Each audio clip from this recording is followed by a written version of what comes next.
Muy bien. Yo creo que con eso podemos, yo quisiera de todas maneras, pues estoy de moderador, pero creo que puedo hacerles una pregunta aquí y plantearles un punto para la discusión a los colegas. Yo creo que en efecto, digamos, hay que discutir más el propio concepto de calidad que estamos pensando y sobre todo en educación superior. Y nos hemos centrado en las mediciones, pero fíjese lo que nos dicen las mediciones sobre el tema de la calidad en la educación superior en el país, que la universidad pública con esas mediciones, a pesar de todo lo que nosotros decimos, está por encima, ¿sí? Y compite con las universidades de élite en unas diferencias de recursos muy grandes. Y la universidad pública está recibiendo estudiantes de muy distintos estratos y muchos estudiantes de estratos populares y de los colegios que tan dramáticamente nos mostró Harvey en las estadísticas. Entonces, digamos, una reflexión que uno que podría hacer es que a pesar incluso de todos los problemas que tenemos nosotros de calidad, la universidad tiene una capacidad para transformar y para generar unos procesos, digamos, de logro, ¿sí? Y creo que nosotros como docentes lo vemos en lo que recibimos en nuestro estudiante en el primer semestre y lo que luego sale en los últimos semestres, ¿sí? No como insumo producto, pero vemos unos procesos de transformación con muchas dificultades, obviamente.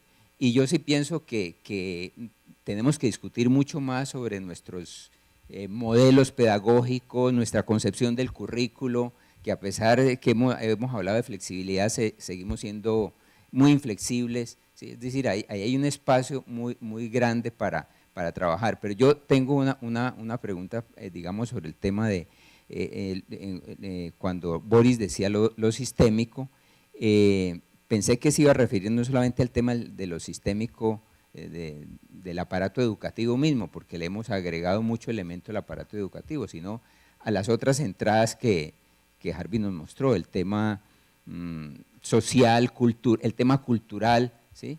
Entonces yo veo que ahí hay una dificultad muy grande y la pregunta es ¿qué es lo que nosotros como universidad podemos y debemos hacer?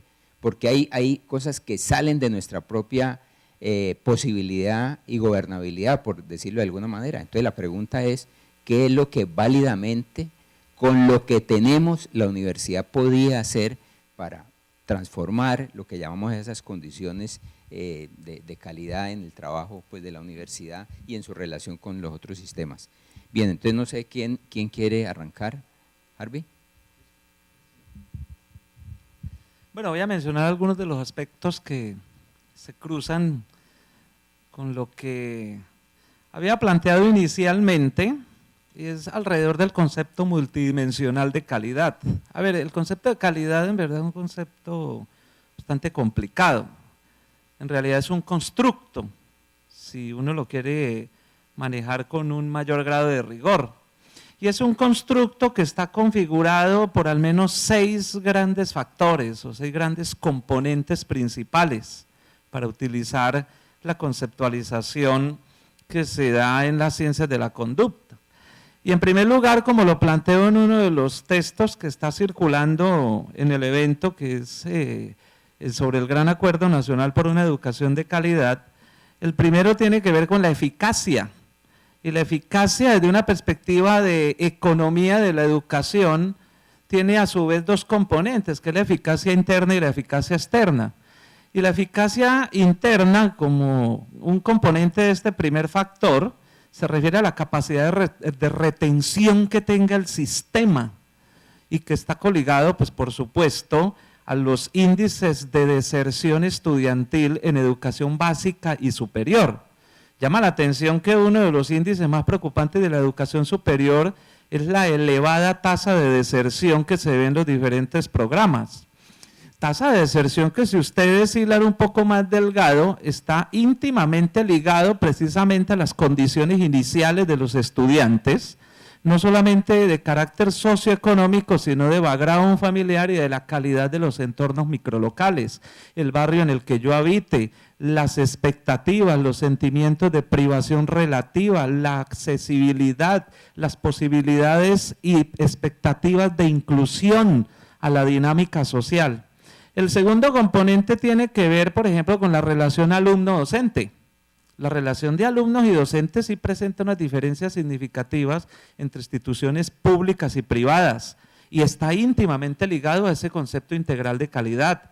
Las prácticas pedagógicas de los docentes, ¿cierto?, que son las prácticas en el aula. Se comprueba en estudios recientes, en los estudios de formación para la ciudadanía y educación cívica, que la presencia de ambientes de apertura democrática y de discusión en las aulas de clase guarda una íntima relación con los resultados en la dimensión cognitiva en educación cívica y formación para la ciudadanía, como lo comprobamos recientemente en el estudio que hicimos con Angélica Valencia Serna y que presentamos en el Congreso Iberoamericano de Educación de Calidad, en el que analizábamos la muestra de más de 6.100 estudiantes colombianos que hacían parte de la muestra internacional aplicada por la Asociación Internacional de la Evaluación en las denominadas pruebas ICCS.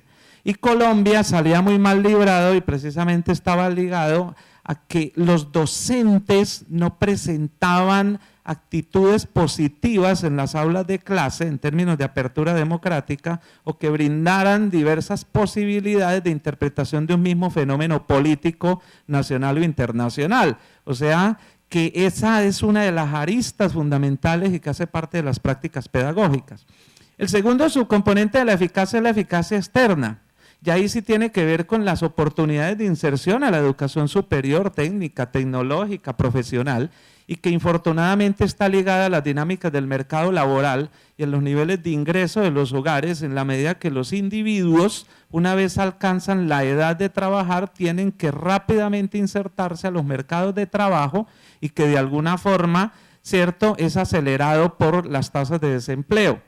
El segundo gran factor es la suficiencia, y la suficiencia tiene que ver con la disponibilidad de recursos y la provisión adecuada de servicios educativos, infraestructura, recursos de inversión, dotación.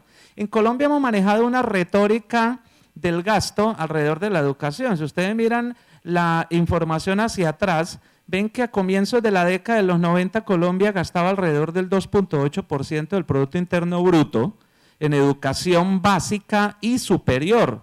Luego, a partir de la Ley de Competencia y Recursos del año 1994, que era un desarrollo de algunos de los postulados constitucionales, esto aumenta más o menos hasta el nivel de 3.1 con la Ley de Transferencias Intergubernamentales y el nuevo Sistema General de Participaciones a finales de la década de los 90, pero luego en el año 2001 aparece un acto legislativo expresado a través de la 715 que desacelera precisamente ese proceso de asignación de recursos y en el año 2007 se introduce un nuevo acto legislativo que modifica el régimen de transferencias y recursos a las entidades descentralizadas, particularmente a los municipios y los departamentos, y en este momento tenemos un sistema general de participaciones que no es precisamente el que esperábamos, de acuerdo con las expectativas que se daban a mediados de la década de los 90 con las nuevas normas de competencias y recursos. Pasamos de un modelo centralizado a un modelo delegacionista bajo una máscara